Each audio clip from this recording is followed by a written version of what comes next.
Screwtape lève son verre de C.S. Lewis, troisième partie.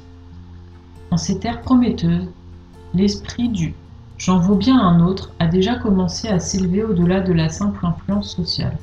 Il s'introduit peu à peu dans le système éducatif. Où en est-il à l'heure présente ? Je ne saurais le dire avec certitude. Mais cela n'a pas d'importance. Quand on a saisi une tendance, on peut aisément en prédire les développements futurs, surtout si on prend soi-même part au dit développement.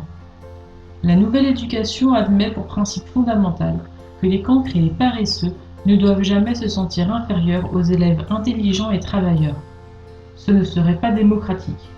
Les différences entre élèves, car il y a manifestement des différences individuelles, doivent être dissimulées. Cela s'applique à plusieurs niveaux. Dans les universités, les examens sont conçus pour que la plupart des étudiants aient de bonnes notes. Les examens d'entrée sont faits de telle façon que presque tous les citoyens puissent aller à l'université, peu importe qu'ils soient capables ou désireux de profiter de hautes études. Dans les écoles, les enfants trop stupides ou paresseux pour apprendre les langues, les mathématiques et les sciences élémentaires peuvent s'adonner aux mêmes activités qu'ils pratiquent dans leur temps libre. Qu'ils fassent des pâtés de sable, et on appellera ça l'étude des arts plastiques. Mais il ne doit pas y avoir le moindre indice qu'ils sont inférieurs aux enfants studieux.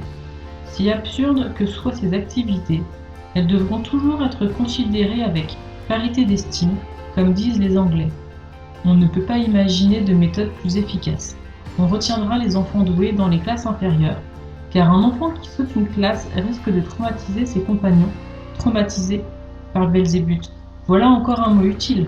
L'élève brillant restera démocratiquement greffé aux enfants de son âge pendant toute sa scolarité, et un garçon capable de se colter à Échille ou à Dante sera condamné à suivre en silence les efforts perplexes de ses camarades devant leur liste de verbes irréguliers. Nous pouvons raisonnablement prophétiser l'abolition définitive de l'éducation pour le jour où l'esprit du « j'en vaux bien un autre » aura suffisamment pénétré l'atmosphère sociale. Tous les éperons de l'instruction, tous les châtiments de l'ignorance seront abolis. Qui sont ces petits prétentieux qui cherchent à surpasser et à humilier leurs camarades ? De toute façon, les enseignants, ou devrais-je dire les nourrices, seront trop occupés à rassurer affectueusement les cancres pour perdre leur temps à donner de vrais cours. Nous n'aurons plus besoin de conspirer à répandre parmi les hommes un orgueil invincible et une incurable ignorance. Ces vermines feront le travail à notre place. Bien entendu, cela n'arrivera pas avant que tous les modes d'éducation ne soient aux mains de l'État. Patience. Tout cela participe du même mouvement. Les taxes pénales sont sur le point d'annihiler la middle class, qui seule était prête à faire des économies et des sacrifices pour envoyer ses enfants dans des écoles privées. L'abolition de cette classe, en plus d'être liée à l'abolition de l'éducation, est un effet inévitable et heureux de l'esprit qui dit « j'en vaux bien un autre ». C'est la middle class, après tout, qui a donné à l'humanité l'immense majorité de ses scientifiques, de ses docteurs, de ses chimistes, de ses philosophes, de ses théologiens, de ses poètes, de ses artistes, de ses compositeurs, de ses architectes, de ses juristes et de ses administrateurs. Si jamais tige dut être tranchée, ce fut bien la sienne. Comme disait récemment un politicien anglais, les grands hommes n'ont pas leur place en démocratie. Il serait vain de demander à pareille créature de préciser sa pensée. Estime-t-il que les grands hommes sont rejetés par la démocratie ? Ou qu'ils y sont inutiles ? Qu'importe ce qu'en dit ce moucheron. Pour vous, en revanche, la question doit être tranchée, car c'est la distinction d'Aristote qui surgit à nouveau. Vous imaginez bien que les puissances infernales salueraient gaiement la disparition de la démocratie comme organisation politique. Comme toutes les formes de gouvernement, elles fonctionnent souvent à notre avantage, mais moins, somme toute, que d'autres formes. Et nous devons comprendre que la démocratie au sens diabolique, j'en vaux bien un autre, faisons comme tout le monde, soyons bons camarades, est la méthode la plus efficace pour déraciner les démocraties politiques de la face de la Terre. Car l'esprit démocratique, au sens diabolique, produit des nations sans grands hommes, des nations d'illettrés satisfaits qu'on pousse à l'ignorance en flattant leurs instincts et qui sont toujours prêts à montrer les crocs ou à gémir au premier signe de critique. Tel est le destin que l'enfer souhaite à tous les peuples démocratiques.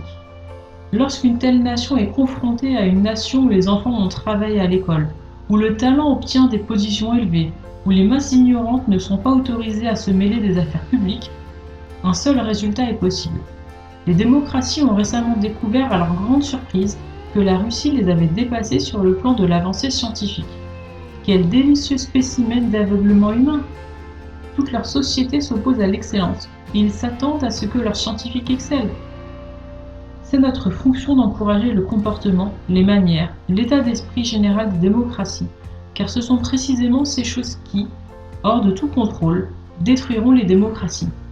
On s'étonnerait presque que les humains ne le voient pas eux-mêmes. Je sais bien qu'ils ne lisent pas Aristote, ce ne serait pas démocratique, mais la Révolution française aurait dû leur apprendre que le comportement naturel de l'aristocrate est impropre à préserver l'aristocratie. Il leur suffisait d'appliquer le même principe à toutes les formes de gouvernement. Mais je ne terminerai pas sur cette note. Au diable ne plaise que j'introduise dans vos esprits cette même illusion que vous devrez méticuleusement instiller dans l'esprit de vos victimes. Je veux parler de cette illusion selon laquelle le destin des nations est plus important que celui des âmes. Les renversements des peuples libres et la multiplication des États esclavagistes ne sont pour nous qu'un instrument, ainsi qu'une source intarissable d'amusement, bien entendu. Notre fin véritable est la destruction des individus, car seuls les individus peuvent être sauvés ou damnés. Eux seuls peuvent devenir les fils de l'ennemi ou les amuse-gueules du maître. Toute révolution, toute guerre, toute famine n'a de valeur à nos yeux que dans la mesure où elle produit l'angoisse, la tricherie, la haine, la rage et le désespoir des individus. L'esprit qui dit « j'en vaux bien un autre » est certes un puissant outil de destruction des sociétés démocratiques, mais il a une valeur bien plus profonde comme fin en soi. En excluant nécessairement l'humilité, la charité, la satisfaction et tous les plaisirs de la gratitude ou de l'admiration, il détourne l'homme de la plupart des routes qui mènent au ciel. Mais je m'interromps, car le moment est venu de m'acquitter de mon devoir le plus plaisant. C'est à moi qu'il revient de lever mon verre à la santé du principal slopgob de l'université du Tentateur. Remplissons nos coupes. Mais que vois-je? Fumai-je? Quel délicieux bouquet flatte mes narines! Se pourrait-il? Monsieur le principal, je retire tout ce que j'ai pu dire de désagréable sur ce dîner. Je vois que même dans les conditions difficiles où nous sommes réduits, les caves de l'université regorgent de pharisiens vieillis en fût. Fort bien. Cela me rappelle le bon vieux temps. Humez-moi un instant ce bouquet, mes braves démons. Placez vos verres devant la lumière et admirez-moi cette robe, ces traînées enflammées qui semblent se torturer mutuellement dans les ténèbres du vin. Mais c'est ce qu'elles font. Savez-vous comment on produit ce nectar? Différents types de pharisiens ont été cueillis, foulés aux pieds et mis à macérer ensemble pour produire cette saveur subtile et nuancée.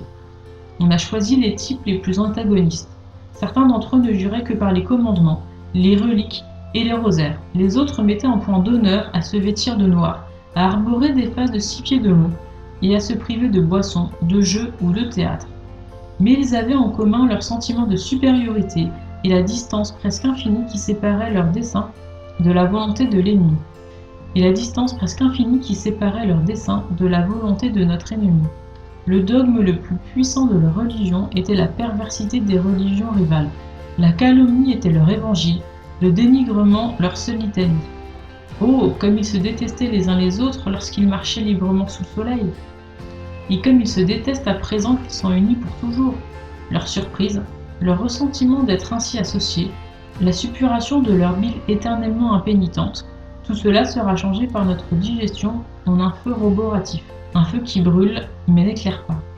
En fin de compte, mes amis, ce sera un jour bien triste que celui où disparaîtra de la terre ce que la plupart des mortels appellent religion. C'est encore la religion qui nous envoie les péchés les plus délicieux. Nulle part nous n'ouvrons mieux qu'au pied de l'autel. Votre éminence, vos disgrâces, boucs en rut et démons distingués, je lève mon verre au principal slopgob et à l'université.